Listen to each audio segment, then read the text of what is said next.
Soekarno pernah melakukan ya yang menarik tim nasional PSSI dari pertandingan Piala Dunia saat bertemu dengan Israel. Itu Tapi sempat dijahit nggak sih? Karena kalau dilihat dari dokumentasi video yang beredar itu bleedingnya lumayan tuh. Kalau di sini dijahit ya. Kalau di sini kan dijahit. Di sini bawah mata kan bengkak, sempat hitam memar.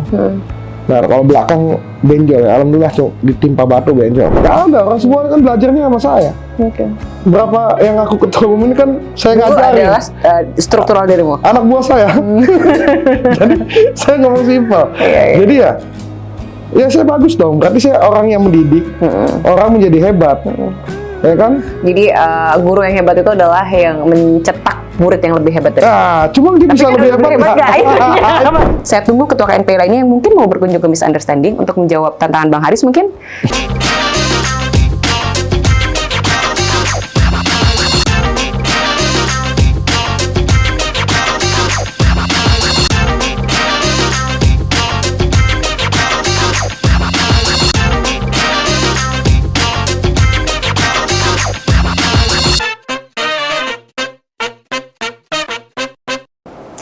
Kepo People, mari menolak keliru, jawab kegelisahan diri dan berpikiran bersama saya, Salsabila Syaira, di episode spesial Misunderstanding yang hari ini sudah kedatangan tamu luar biasa, di mana dia adalah Haris pertama. Ini dia, ya, selamat siang, Mbak Salsa yang cantik. Terima kasih Bang. Bang Haris pertama ini belum lama, ya setahun belakangan inilah, baru saja mendapatkan tindakan premanisme dalam aksi-aksinya sebagai aktivis, dalam menyuarakan fakta dan realitas. Sebetulnya kenapa ya sampai mendapatkan tindakan premanisme seperti itu? Apakah tindakan pembungkaman atau apa? Saya akan mengecek pertama dulu popularitas Haris pertama menurut pencarian Google, dan ini dia tayangannya untuk Anda.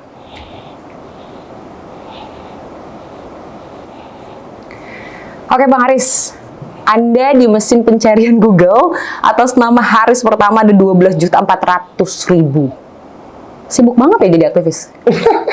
Saya jadi aktivis dari tahun 2003 ya. Setelah LK1, 2002, setelah LK1. HMI ya backgroundnya? Background saya pertama di kampus di mahasiswa Universitas Islam Jakarta.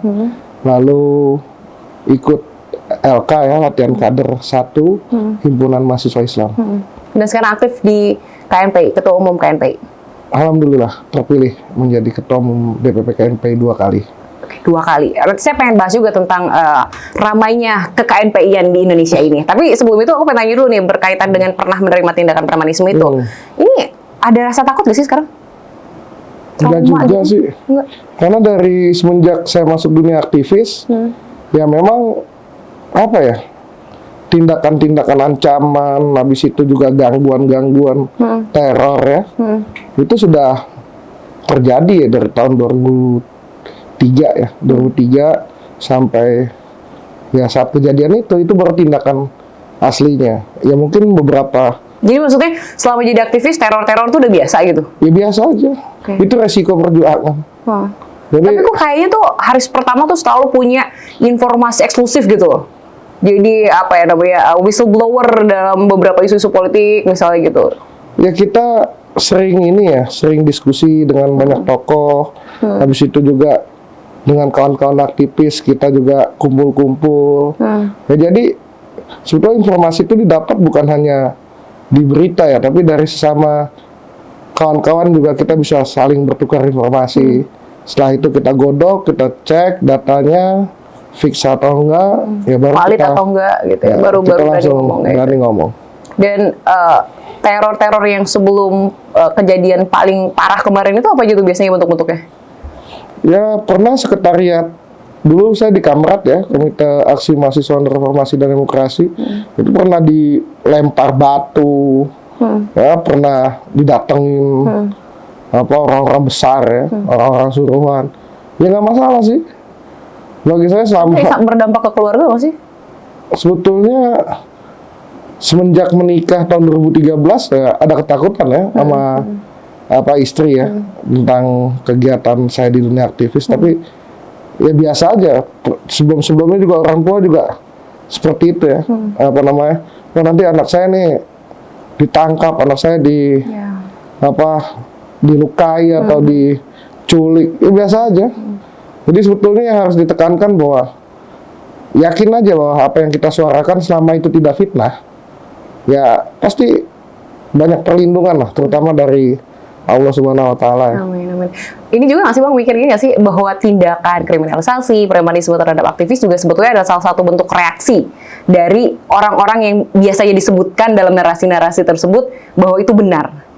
Ya itu kan sebetulnya gini, ada beberapa ya mungkin oknum-oknum pejabat ya, masalah ataupun oknum-oknum pemerintah yang memang saat kita bersuara itu benar, ada muncul kepanikan ya, sehingga Takut gitu ya. kepanikan yang mereka terima akhirnya menciptakan sebuah misalnya teror itu orang yang bicara Biar takut. biar apa ya, cuma kan banyak teman-teman juga mungkin ya yang mereka lakukan teror berhasil gitu ya, tapi alhamdulillah kalau sama saya ya tancap gas terus lah. Wes, luar biasa. Ini juga sekaligus aku pengen mengulas sedikit. Kalau misalnya teror, pembatasan, apa namanya hak opini, aspirasi gitu ya. Kita kan kenal itu di zaman-zamannya Orde Baru gitu ya. Nah kalau zaman-zaman sekarang nih di era terbarukan di rezim sekarang kayaknya udah mengendor atau nggak ada sama sekali. Tapi kan juga nggak mungkin nggak ada karena kemarin kejadian. Ya sama aja kalau saya bilang. Sama aja. Sama aja, cuma dulu kan pakai alat negara mungkin ya. Kalau kita dengar ceritanya dari senior-senior memakai alat negara. Diculik, apa hilang gitu. Nah kalau misalnya hari ini ya mungkin dengan tangan-tangan apa preman atau orang suruhan, orang bayaran ya. Jadi kejadian kepada dirimu kemarin adalah salah satu bentuk apa ya, kenyataan bahwa itu masih jadi salah satu alternatif untuk membungkam aktivis. Betul. Saya juga punya beberapa berita Kepo People untuk Anda semua untuk disimak, tidak hanya Haris pertama yang beberapa kali merasa bahwa kegiatan keaktivisannya diteror, dan ini dia berita saya tayangkan untuk Anda. Lanjut ya Bang. Ya tadi Bang, ada beberapa informasi bahwa memang masih terjadi nih penekanan pelaporan terhadap aktivis yang tidak ditempuh dengan, kenapa sih nggak nemuin aja gitu ya? Sebetulnya bukan nggak nemuin ya, karena kepanikan dari informasi yang tersebar ya oleh pejabat itu, ya akhirnya menimbulkan reaksi dia kan. Dia juga ketemu dengan kita juga, saya yakin takut kalau ketemu langsung ya. Karena biasanya aktivis tahu betul detail informasi. Iya, kita harus detail lah. Sampai daleman-dalemannya. Sampai dalemannya apa yang mereka lakukan, bagaimana cara mereka melakukan kejahatan, semua juga kita harus ini ya. Cuma kan resiko dari beberapa teman aktivis kan kita harus ingat ya, bahwa saat kita mulai bersuara tentang kebenaran ya, kita juga harus menjaga diri kita ya. Mungkin tindakan-tindakan kriminalisasi bukan hanya dengan teror kekerasan, tapi juga bisa dengan hukum dan lain-lain ya. Misalnya ya bisa terjadi misalnya seperti waktu baru-baru ini kan ada masalah narkoba, saya dikaitkan dengan narkoba. Alhamdulillah ya, saya tidak Fitnah-fitnah tidak seperti pernah itu ya. memakai narkoba. Ya tes urin apa segala kan nggak ada pernah kejadian saya ditangkap narkoba. Nah ini juga harus apa namanya, harus teman-teman aktivisnya juga harus jaga diri dia. Jadi jangan melakukan kejahatan seperti narkoba. Habis itu juga ya inilah waspada lah. Karena kayak kemarin aja kan, karena mungkin saya selalu waspada, akhirnya yang dihajar kan dari belakang kan. Jadi saya nggak waspada. Hari ini kan saya kalau turun mobil lihat kanan kiri atau depan belakang baru ini. Ya Bang, sedikit Bang, ulasan. Aku pengen tahu apa diagnosa dokter setelah kejadian tindakan premanisme itu terjadi pada dirimu kemarin? Mata ya, ini kan kena di mata sini. Di mata kan agak. Masih sampai sekarang dampaknya? Iya, hari ini pakai kacamata. Sejak kejadian itu dan silinder. Ya, mata, karena di sini kan kenanya di sini sama otak belakang. Itu tapi itu resiko sempat dijahit nggak sih? Karena kalau dilihat dari dokumentasi video yang beredar itu bleedingnya lumayan tuh. Kalau di sini dijahit ya, kalau di sini kan dijahit. Di sini bawah mata kan bengkak, sempat hitam memar. Nah kalau belakang benjol ya, alhamdulillah ditimpa batu benjol. Makanya saya cuma katakan ya, sering-sering berdoa aja. Jangan pernah kapok. Jadi kalau udah masuk di dunia aktivis, ya jangan pernah kapok. Gitu. Sekali tercebur gak mungkin bisa ini lagi gitu? Ya bukan sekali tercebur apa, ya mental harus disiapkan ya. Jangan mengaku aktivis tiba-tiba kena gertak sedikit atau diancam ditangkap udah mundur semua, itu bukan aktivis. Nah kalau kita yang yang dulu angkatan saya mungkin di bawah saya ya 98 kan tuh punya mental yang beda ya, bahwa apapun yang dilakukan dia melalui gerakan, melalui diskusi, melalui statement, itu semuanya sudah dihitung matang-matang apa resiko yang akan mereka terima. Nah, saya juga begitu. Saat saya mengeluarkan misalnya dulu pernah beberapa nama pejabat korup, habis itu juga kepala daerah, habis itu misalnya ada menteri atau mungkin sampai di presiden ya, saya pernah berbicara bunyikan ya ada permasalahan di salah satu presiden. Nah ini ya kalau bagi saya resiko itu harus kita hitung. Jadi kadang ada teman-teman kan yang misalnya ya saya nggak mau sebut ya namanya, tapi misalnya baru ditelepon damai atau apa ya, kalau bisa janganlah. Demi kebaikan masyarakat, kalau emang kita suarakan ya kita harus lawan. Jadi memang ada prinsip dan pikiran sejak dari awal jadi aktivis, resiko itu selalu ada, selalu besar dari sisi keamanannya gitu ya. Bukan selalu ada, tapi pasti ada. Saya katakan bahwa jika benar-benar kita berjuang ya seperti Salsa lah, Mbak Salsa misalnya jalan dari Bandung sini kan pasti ada resiko. Betul. Ya bukan selalu ada resiko, tapi pasti ada resiko. Bahwa misalnya di jalan ada apa kan harus berhenti ngantuk dan lain-lain. Nah, sama menjadi aktivis juga begitu. Jadi kita harus berhitung bahwa pasti ada resiko. Jadi orang tanpa resiko mana mungkin bisa maju juga, tidak berkembang dalam hidup ya. Ya tergantung isu yang kita kemas ya, makanya isunya jangan isu murahan. Jangan isu pesanan. Jangan isu pesanan. Pesanan mungkin boleh, nggak bisa dihindari. Gini loh, nggak bisa dihindari bahwa saat kita mengeluarkan sebuah statement ya, ada pihak yang diuntungkan. Ya. Semua pasti ada sesuatu yang diuntungkan. Misalnya kita lagi mau bilang berantas korupsi di daerah A misalnya. Ya pasti ada yang diuntungkan saat misalnya kepala daerahnya tertangkap, wakilnya yang diuntungkan atau misalnya kepala dinasnya. Jadi kita jangan berpikir ke sana. Nanti akhirnya nggak ada gerakan atau nggak ada aktivis lagi yang mempunyai idealisme. Nah, jadi anggap aja bahwa apa yang kita lakukan baik gak sih sebetulnya? Apa kejahatan yang dilakukan oleh misalnya kepala daerah atau misalnya oknum petugas atau misalnya ASN dan lain-lain. Ini efeknya ada ke masyarakat nggak? Kalau ada ya kita harus sikat, kepada negara ada nggak? Gitu. Berat ya jadi aktivis, penuh ancaman karena juga menghimpun banyak informasi penting yang pasti akan menyangkut pautkan orang-orang yang duduk di kursi kuasa. Tapi memang rekam jejakmu udah tak tertandingi sih beraninya. Masih banyak satu hari pertama itu di WhatsApp-nya bisa bikin rilis 5-10 isu dan peristiwa. Ketika saya masih wartawan, saya rutin mendapatkan rilis-rilis dari KNPI versinya Haris pertama. Nah, saya sekarang pengen tanya nih Bang Haris. Ini dari kacamata kita aktivis ya. Kenapa sih KNPI hari ini ada banyak? Kalau awal mulanya ini gimana nih, pecahnya di mana, terus bisa bercabangnya gimana? Jadi gini ya Pak, kan pada 2018 itu terjadi kongres KNPI ya, itu di Bogor saat itu. Nah, saya kebetulan saya salah satu calon ya, ada pesaing saya yang juga daftar, 2 orang, jadi bertiga kita maju. Cuma yang satu ini ya mengalah ke saya, gabung. Jadi tersisa 2. Tersisa 2, saya dan si A. Nah, si A ini yang akhirnya kalah. Nah, cuma kan kekalahan itu kadang pahit. Kadang ada yang menang tragis, menang tersenyum, ya. Nah, ternyata ini kalah tragis dia mungkin, jadi sakit hati lah. Itu aja, jadi dibelah. Jadi ada 2 versi, KNPI versi Haris pertama yang satu menang kongres, dan versi kedua yang kalah kongres tapi membuat versinya sendiri gitu. Dan mulai dari situ akhirnya sekarang bercabang banyak.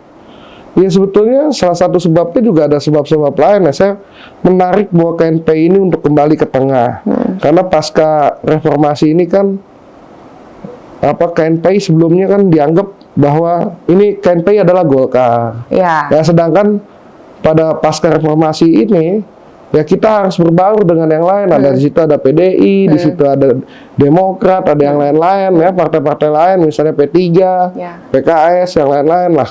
Semua partai ada. Nah, jadi saya coba menarik itu ya, bahwa jangan sampai KNPI ya Golkar dianggapnya, sehingga pemuda-pemuda yang tergabung di partai-partai politik atau KPO-KP yang berbasis parpol, ya akhirnya nggak tertarik dengan KNPI. Saya buka diri, dan alhamdulillah kan banyak juga dari OKP-OKP parpol ya menjadi pengurus saya. Bahkan dari profesional, dari kalangan artis juga ada. Bahwa saya menginginkan bahwa KNPI ini harus berjalan pada tracknya sebagai mitra, ya, mitra strategis dan mitra kritis dari pemerintah. Bagaimana kita bisa membantu pemerintah dalam pembangunan, terusnya juga dalam bencana ya. Kayak kemarin bencana COVID kan kita juga keliling-keliling ya. Beberapa juga bantuan, mungkin Mbak Salsa bisa cek ya. Saya juga keliling Indonesia menginstruksikan kepada kawan-kawan DPD ya untuk membantu masyarakat ya yang paling rutin punya kegiatan KNPI dirimu kalau dari pantauanku ya. Ini juga terbukti mungkin dari 12.400.000 hasil pencarian namamu di Google search result itu adalah aktivitas-aktivitas yang digerakkan bersama teman-teman KNPI di berbagai daerah. Nah, terakhir juga membuat rilis soal menolak timnas Israel. Itu kenapa? Coba pandangan di sini. Sebetulnya saya bukan menolak ya. Saya hanya mengingatkan kembali pemerintahan ya. Jadi gini loh. Waktu ini kita harus pisahkan dulu masalah saya. Jadi bicara Israel bukan bicara agama ya. Bicara Palestina juga bukan bicara agama. Kebetulan aja di Palestina dominasinya agama A, gitu. Di Israel dominannya agama B, ya. Jadi ini sebetulnya hubungan negara dan negara. Soekarno pernah melakukan ya yang menarik tim nasional PSSI dari pertandingan Piala Dunia saat bertemu dengan Israel. Ya, karena apa? Soekarno pernah mengatakan ya bahwa Indonesia tidak perlu berkawan dengan negara penjajah. Indonesia menginginkan kemerdekaan bagi Palestina. Karena memang Palestina salah satu negara yang memproklamirkan ya, menggaungkan bahwa Indonesia adalah negara yang sudah merdeka. Jadi sebetulnya ini hubungan ini terjadi zaman Soekarno, ya, dan itu berlanjut sampai zaman Pak Harto, ya, zaman Gus Dur, zaman Pak Habibie, zaman Bu Mega, termasuk zaman SBY, tidak pernah ada pengakuan terhadap Israel dari negara yang kita cintai ini. Nah, saya cuma mengingatkan itu ya, kalau misalkan hari ini Indonesia di era Pak Jokowi sudah menganggap bahwa Israel sudah lagi bukan negara penjajah dan tidak menganggap janji seorang founding father ya, pendiri bangsa bahwa kita menginginkan kemerdekaan bagi Palestina, pengakuan dari Israel dan dunia itu terjadi untuk kemerdekaan Palestina, ya udah jalanin aja, terima Israel itu.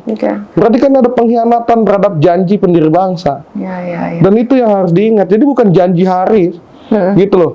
Dan kita tidak jadi bicara. Banyak anak muda kayaknya nggak tahu deh, nggak paham kenapa sih ya, pada akhirnya secara umum aja kenapa sih kita harus tolak Israel? Oke, dia punya perilaku yang tidak baik gitu ya terhadap Palestina dalam konteks teologis keagamaan dan sebagainya gitu. Tapi nggak ada yang tahu juga, mungkin banyak yang lupa juga generasi kita nih, Bang Aris. Ya, makanya saya kan hanya statement saya hanya mengingatkan tentang sejarah Mbak Salsa.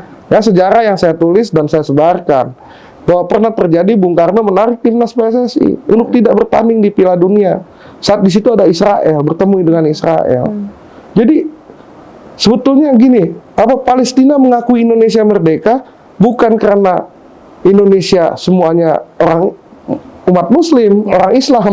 Tapi lebih kepada prinsip agama Islam, tapi berprinsip bahwa ini negara yang harus merdeka dan pengakuannya ada datang dari Palestina. Dan kita pernah ada di posisi. Dan kita juga, Bung Karno juga begitu. Bung Karno bukan menganggap Palestina harus merdeka, pengakuan terhadap Palestina merdeka, memperjuangkan Palestina merdeka, bukan karena di Palestina itu semuanya agama Islam. Enggak, di Palestina juga ada agama non-Muslim, bahkan Yahudi aja ada. Gitu. Ini lebih kepada hak konstitusional bahwa suatu negara nggak boleh dijajah. Ini kan juga jadi salah satu perjanjian konvensi internasional ya. Di dalam dalam undang-undang kita, di dalam pembukaan, menjaga perdamaian dunia, menjaga perdamaian ke dunia. Hari ini kan sudah jelas ya bahwa Israel sampai detik ini tidak pernah mengakui tentang kemerdekaan Palestina dan selalu terjadi penjajahan terhadap Palestina, gitu loh. Jadi bukan penjajahan terhadap umat Muslim, enggak. Cuma kan kekinian ini selalu identik dengan kenapa dibilang Palestina itu Islam, karena yang demo-demo dukung Palestina ini hanya organisasi-organisasi Islam. Ya. Padahal zaman Soekarno, zaman Bung Karno, Bapak Presiden kita yang pertama, semuanya sepakat, ada Islam, Hindu, Buddha, semua sepakat Ya. bahwa Indonesia akan memperjuangkan kemerdekaan Palestina. Ya, oke. Ya, Dan itu ada perjuangan yang belum tuntas dari dulu dan ya. belum tuntas. Oke. Jadi Gitu kalau misalnya loh. kita bisa berposisi sekarang untuk kembali dalam posisi mendukung Palestina merdeka, ya kenapa enggak gitu ya? Ya kenapa enggak? Itu kan janji gitu. Dan kalau dihitung apa ya? Kita berpikir pendek lah. Hitungnya balas budi lah. Oke. Palestina pernah mengakui Indonesia kok sebagai negara merdeka, dan itu salah satu yang pertama loh. Ya, salah satu negara yang pertama mengakui kemerdekaan Indonesia adalah Palestina. Jadi kita punya beban moral Ya, untuk punya berterima beban kasih, say moral. thanks. Ya, itu mungkin apa kita mau bilang bahwa itu udah beban moralnya Soekarno. Ya, nggak Jadi bisa cukup dong. Soekarno-nya aja. Kan Kita merdekanya enggak sampai juga, sekarang. merdeka sampai sekarang. Nah, kita juga kawan-kawan partai politik juga, saya juga ingin mengatakan kepada sinar-sinar, jangan lupa hari ini partai pemenang adalah partai yang kita tahu ya. Jadi Perjuangan adalah partainya Nasionalis, Bung hitungannya Karno. identik Ideologis. dengan ideologis Bung Karno. Betul. Apakah ini akan dihilangkan demi sebuah sepak bola? Gitu loh. Oke. Jadi banyak orang berbicara tentang bedakan sepak bola dengan politik. Nggak bisa. Betul. Malah Karena seorang Presiden Soekarno tidak memisahkan itu. Iya. Orang itu cuma bertanding loh, Iya. bukan menjadi tuan rumah. Iya, iya. Ya, tapi kan ini tuan rumah. Israel menginjakan kaki ke Indonesia, ya, kita terima dengan baik, kita lakukan pengamanan. Apa ini nggak merusak janji founding father kita? Iya, iya. Dan saya berharap ya, masyarakat yang mencintai Soekarno harus berpikir sama dengan saya, gitu loh. Betul sepakat. Jadi apa yang sudah dijanjikan oleh Soekarno ini harus dipegang teguh sampai benar-benar Palestina sudah dinyatakan negara yang merdeka oleh Israel. Saya yakin kalau Israel sudah tidak lagi menjajah Palestina dan Israel sudah mengakui Palestina sebagai negara yang merdeka, saya yakin hubungan Indonesia dengan Israel bisa dijalin dengan baik. Karena memang tidak ada persoalan gitu ya. Gak ada persoalan lagi. Betul. Yang jadi masalah adalah masih konteksnya Israel menjajah Palestina. Oke. Dan kita sebagai negara yang jajah kayak Pop People, menurut Bang Haris, seharusnya punya jiwa yang sama, pemikiran yang sama. Ini semoga anak muda bisa nonton, gitu. Termasuk juga jadi jangan disamakan ini ya. Saya berharap mungkin di acara Mbak Salsa, saya berharap jangan lagi bicara tentang Israel agama A, Palestina agama B. Yes. Tapi Israel dan Palestina adalah sebuah negara, sebuah bangsa. Nah, termasuk Indonesia. Jadi kita bicara tentang Palestina, bicara tentang negara. Yes. Bicara tentang Israel, bicara tentang negara. Okay. Apakah tindakan yang dilakukan Israel terhadap Palestina itu adalah tindakan sebuah negara yang baik? Kan itu semua bisa pikir. Ya. Jadi jangan mau ditarik-tarik karena agama gitu. Itu lebih ke apa ya? Spektrum yang terlalu kecil ya kalau kita bicara tentang itu kecil. Buktinya hubungan Indonesia dengan Amerika terjalin kok, sedangkan Amerika kita tahu sama-sama agamanya apa, ya, non Muslim gitu. Kan hubungan baik kan antara Indonesia dengan Amerika terjalin. Misalnya mana lagi dengan Tiongkok yang kita tahu dia punya ideologi komunis. Buktinya terjalin dengan baik kok. Bahwa yang dilarang bukan hanya ini ya, yang dilarang komunis itu komunis yang ada di Indonesia, ya, sama partai komunis itu yang dilarang. Jadi bukan kita anti terhadap Cina, nggak ada kan? Buktinya hubungan baik antara Tiongkok dengan Indonesia terjalin kok. Jadi hubungan negara tuh negara, negara ke negara gitu. Dan itu janji Indonesia juga, turut serta menjaga perdamaian. Makanya saya selalu katakan di rilis saya, ya terserah. Ini kan cuma alasan-alasan kenapa Israel harus ditolak. Dan ini versi opini anak muda di KNPI gitu. Bukan versi anak muda. Saya cuma mengulas sejarah agar semua anak-anak muda yang ada. Ini kan anak-anak muda disesatkan oleh buzzer nih. Ya, buzzer-buzzer RP sehingga nggak tahu tentang sejarah. Jadi kalau dianggap misalnya nanti dibilang, oh ini kader nih, ya kan, ini cebong gitu. Ini kan buzzer-buzzer CS nih kan, ya kita tahu lah misalnya yang siapa buzzer-buzzer ini. Jadi apa ya? akhirnya konsumsi masyarakat Indonesia itu bukan konsumsi tentang bacaan sejarah atau misal pendidikan, tapi bacaan tentang misal perbedaan. Ya, Indonesia ini kan banyak perbedaan. Tapi yang kita bicarakan adalah persamaan, bukan perbedaannya. Antara salsa misalnya orang Sunda dengan saya orang Padang, apa persamaan kita? Oh, sama-sama orang Indonesia, kita sama-sama bangun Indonesia, itu dong. Jangan dibedain bahwa kalau Sunda ke sini, Pak Pariaman ke sini, jangan. Jadi yang dicari dari banyaknya perbedaan adalah sebuah kesamaan. Ya minimal persamaannya itu adalah ingin hidup sejahtera, ingin hidup damai, ingin hidup terjamin gitu ya, keamanan. Ya itu yang terjadi kan di Aceh, Kapuas, Maluku, semua pengen inilah apa namanya pembangunan merata, terus kesejahteraan merata, semua sama.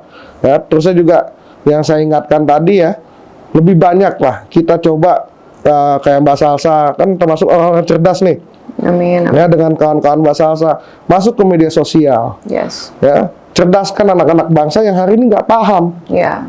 Agak apolitis menurut survei anak-anak muda kita. Apolitis tapi mengakui apa yang dikatakan misalnya dalam hebohnya media sosial. Oh, jadi cenderung jadi followers akhirnya masuk, gitu ya. Nah, jadi followers. Jadi akhirnya jadi ekor-ekor isu besar yang sorry itu saya kadang-kadang ya didesain juga gitu ya, kan. Misalnya nggak usah susah-susah lah. Ada 2 capres misalnya.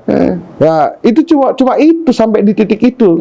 Gitu. Bahwa dia suka sama A, nggak suka sama B. Suka sama B, nggak suka sama A. Gak pernah diajarkan misalnya apa sukanya sih prestasinya. Kenapa nggak sukanya itu kan harus dilempar. Itu harus dilempar.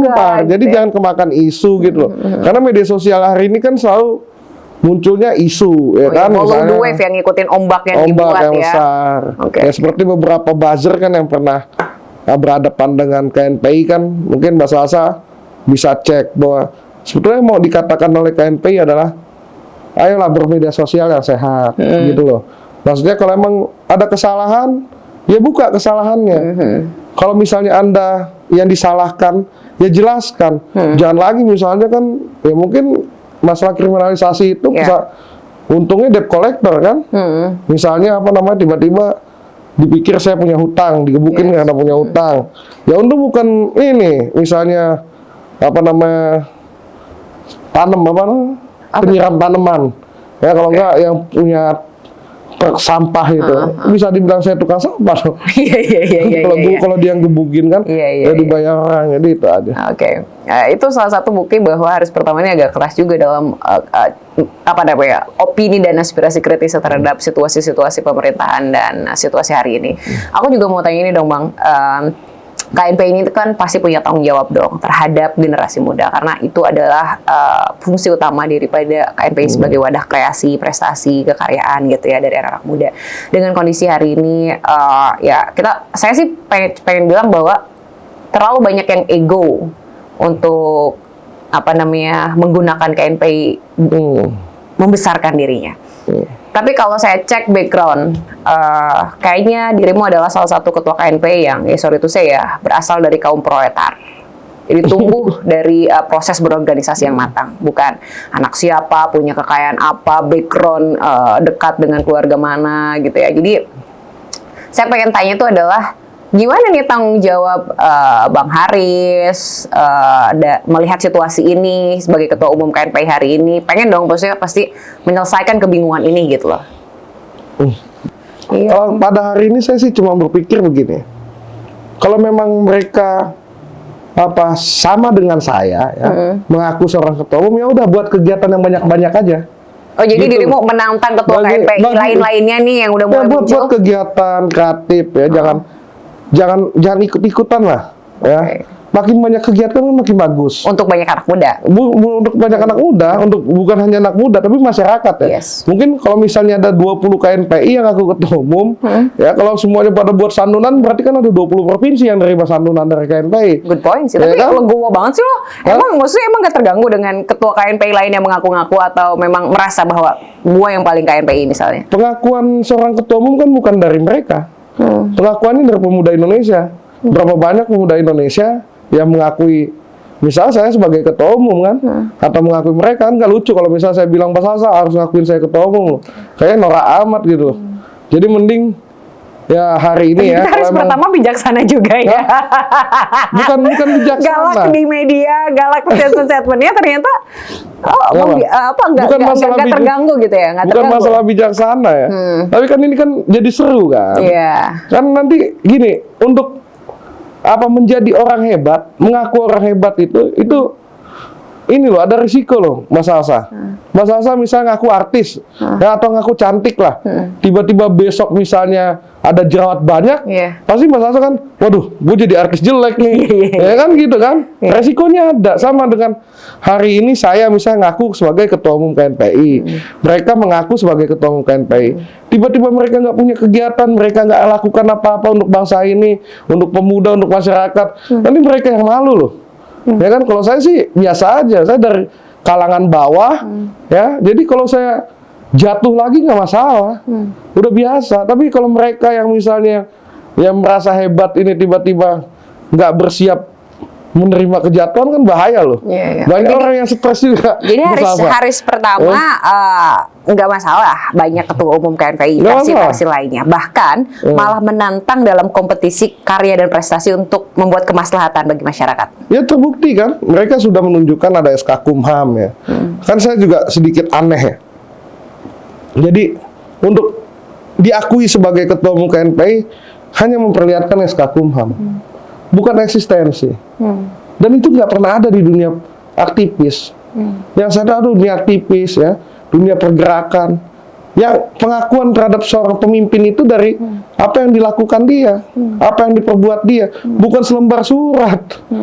Makanlah itu SK Kumham, pengakuan dari misalnya dari lembaga pemerintah gitu ya, lembaga tertentu. Kalau emang misalnya lagi pula ada juga yang mengaku lagi kan, bukan hanya satu, ada yang mengaku lagi. Jadi artinya selembar kertas yang dikeluarkan oleh kementerian terkait pun bahkan tidak menghentikan munculnya versi baru. Ya ada lagi, ada juga misalnya surat yang sama gitu kan, ada salah satu kayak yang mengaku KNPI ini punya surat yang sama.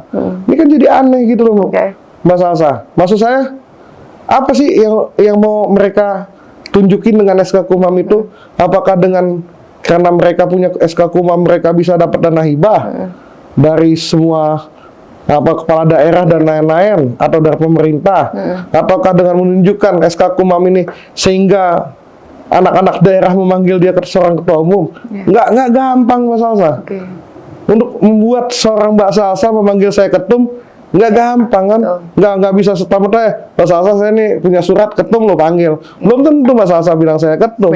Bisa jadi cuma panggil nama saya. Jadi kalau bagi saya sih santai-santai ya. Jadi silakan teman-teman yang lain yang mereka mengaku ketua umum ya nikmatin aja. Diuji sama Haris pertama sejauh mana eksistensinya gitu ya? Saya sudah mengalami ujian ya. Ujian COVID. Ya, saya pernah berkeliling dan lain-lain ya. Dan hari ini ya, mohon maaf Mas Salsa ya, hari ini di antara mereka itu tidak ada yang saya anggap hebat seperti yang kemarin. Jadi ini kan gini. Maksudnya yang kemarin tuh ketua umum KNPI sebelum dirimu? Sebelum mereka. Sebelum mereka, oke. Gitu kan, saya 2 periode kan. Oh iya lu. Saya kan 2 periode. Terpilih kembali. Nah kalau mereka kan ini kan pengganti dari sebelumnya. Bagi saya lebih berat nama yang sebelumnya loh. Oh gitu. Jadi sekarang tuh nggak ada rasa jiwa kompetitif lah sama dirimu ya, mereka tuh. Nggak ada. Orang semua kan belajarnya sama saya. Berapa yang aku ketua umum ini kan saya ngajarin. Adalah struktural dirimu. Anak buah saya. Jadi saya ngomong simpel. Jadi ya saya bagus dong. Berarti saya orang yang mendidik, orang menjadi hebat. Ya kan? Jadi guru yang hebat itu adalah yang mencetak murid yang lebih hebat dari. Cuma dia bisa lebih hebat nggak? Pasti itu deh poinnya. Jadi sebetulnya banget. Jadi sebetulnya saya ini cuma berpikir ya. Ya kan bangga juga saya bahwa mantan-mantan anak buah saya tiba-tiba mengaku ketua umum. Bagus dong. Ya kan nanti kan kita uji apakah ilmu yang saya berikan sudah 100% mereka terima, atau jangan-jangan baru 50% mereka sudah mau bersilat sama saya, kacau nanti. Itu namanya jangan ngajarin guru berenang, itu bahaya itu. dulu udah berpetualang, berenang ya kan. Dia baru ngajarin, padahal dia baru belajar kan itu aja. Bang Aris, tapi ini kita ngomongin aktivis ya yang lekat banget pada konteks-konteks politik. Ada nggak sih kemungkinan bahwa kan ini nggak mungkin ya, namanya penyelenggaraan kongres lah, pergerakan lah, ngomongin 34 provinsi loh. 38 sekarang ya? 38 tambah 4. Tambah 4. Kan nggak mungkin nggak ada duitnya. Saya pengen tanya, apakah ada behind the scenes lah? Kita ngomongin Tentang saya. bukan behind the scenes. Munculnya organ-organ KNPI dalam banyak versi ini, ada fundingnya, ada motif politiknya, ada desain politiknya, tuh mungkin nggak sih? Yang jelas ingin memperlemah KNPI ya. Kalau KNPI ini satu, ya tidak dipecah-pecah. Bayangkan Mbak Salsa, saya bisa lakukan apa sama dunia ini, sama negara ini, ya kan? Kalau satu KNPI, karena sini orang pergerakan, saya orang yang bebas gitu, merdeka gitu. Jadi kalau misalnya seorang Haris pertama, jadi maksudnya bentar, dipecah memang ada upaya untuk melemahkan KNPI dalam konteks mengkritisi negara, melemahkan KNPI, agar tidak menjadi daya tekan untuk negara atau sebagian kelompok kepentingan. Kedua, siapa yang memimpin KNPI saat itu? Dan gitu. Iya. Apakah orang yang merdeka atau orang yang terikat? Saya ini orang yang merdeka. Saat sebuah kendaraan yang besar dikendarai oleh orang yang merdeka, dia bisa kemana aja Mas Salsa. Jadi dia itu bisa tiba-tiba di depan rumah Mbak Salsa, tiba-tiba nanti di depan rumah presiden. Kendaraan itu. Dan itu kendaraan yang bahaya. Ini kendaraan yang sudah besar, dibangun dari tahun 73. Tiba-tiba seorang Haris pertama menduduki itu. Apa nggak meriang coba masa? Ya kan? Karena sebetulnya nggak cuma KNPI nggak sih, Bang? Aku pengen diskusi juga ini sedikit ya, karena Bang Haris kan aktivis tulen banget ya. Tidak hanya KNPI sebetulnya yang punya pola dibelah. Dualisme dalam organisasi hari ini sedang jadi iklim yang panjang. Sebetulnya kan yang dibelah ini organisasi-organisasi yang kuat aja. Kalau yang lain kan dibelahnya 2 loh Mas Salsa. Kalau KNPI sampai 3, sampai 4, sampai 5 loh. Iya, ya kan? Nah, terus anak-anak buah saya lagi yang ini. Yang apa namanya? Misalnya katakannya. Kalau dibilang membelot enggak, lagi belajar berenang. Oke. Mereka lagi bertualang. Oke. Ya kan? Tapi masih sayang lah ya sama mereka. Apaan? Ya seorang guru kan harus sayang kepada muridnya. Cuma muridnya juga harus sadar diri. Jangan terus berpetualang, nanti tersesat kan. Jadi sebetulnya itu. Jadi kalau jadi itu ciri-ciri maksudnya ketika ada dualisme dalam sebuah organisasi ya mungkin ada grand design, ada kekuatan besar, ada kekuatan besar yang mencoba membelah karena memang ada upaya bukan mencoba membelah, Mbak. Bahwa organisasi ini ada organisasi yang besar, organisasi yang bisa mempengaruhi, ya. Kekuatan politik di Republik ini yang akhirnya harus dibelah. Saat misalnya pemimpin yang muncul tidak ada misalnya restu langitan, ya restu istana. Lo mau bilang bahwa lo tuh tidak bisa ditaklukkan oleh kekuasaan gitu? Iya dong. Oke. Saya pendukung Pak Jokowi, tapi saya juga mengkritisi Pak Jokowi. Saya pendukung misalnya hitungannya dulu presiden sebelumnya misalnya. Ya, tapi saya juga mengkritisi. Jadi harus diingat bahwa saat mendukung itu punya kewajiban. Bagaimana meluruskan orang yang tetap yang didukung dia. Jadi tetap meluruskan jalan orang yang didukung dia. Nah sama dengan kemarin-kemarin saya kritik Pak Jokowi tentang pas vaksin kedua ya, dibilang berbayar. Saya bilang jangan berbayar dong. Ini kan belum 2 kali semua seluruh dan akhirnya didengar Pak Jokowi kok. Bahwa orang menganggap saya ini gila nih katanya. Waduh, harus melawan presiden. Nah kan saya kasih masukan ke Pak Presiden. Ya beberapa gerakan-gerakan saya juga begitu. Jadi kritik pedas bukan berarti tidak lagi mendukung, tidak lagi. Ya contoh masalah Polri ya. Masalah Polri yang teriak dukung Pak Listio Sigit pertama kali siapa sih? Organisasi. Orang masih meragukan seorang Pak Jenderal Listio Sigit ya. Misalnya dengan latar belakang agama yang hari ini yang minoritas. Tapi KNPI bersuara, Mbak Salsa bisa cek gitu. Kita sudah bersuara mendukung seorang Jenderal Listio Sigit. Apa urgensi KNPI dukung Kapolri? Calon Kapolri sebetulnya penegakan hukum yang lebih baik ya.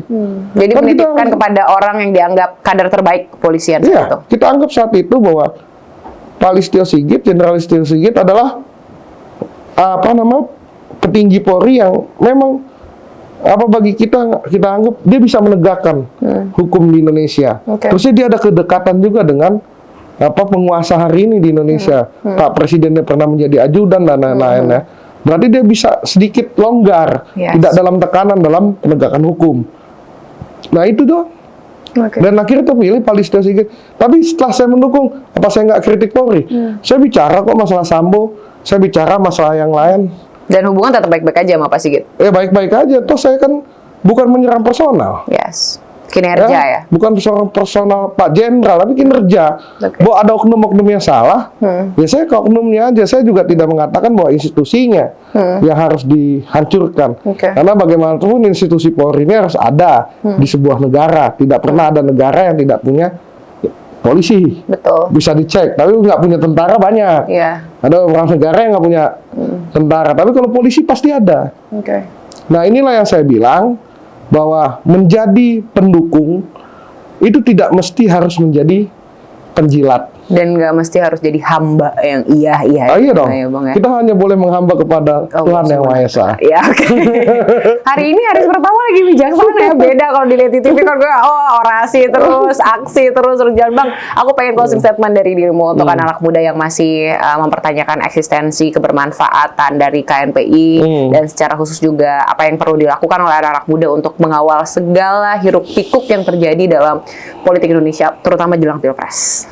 Ya, sebetulnya masukan saya untuk ke seluruh kawan-kawan pemuda Indonesia ya, ke masyarakat Indonesia, bahwa kita semua harus ikut berpartisipasi dalam pemilu ya, karena itu adalah sebuah kewajiban.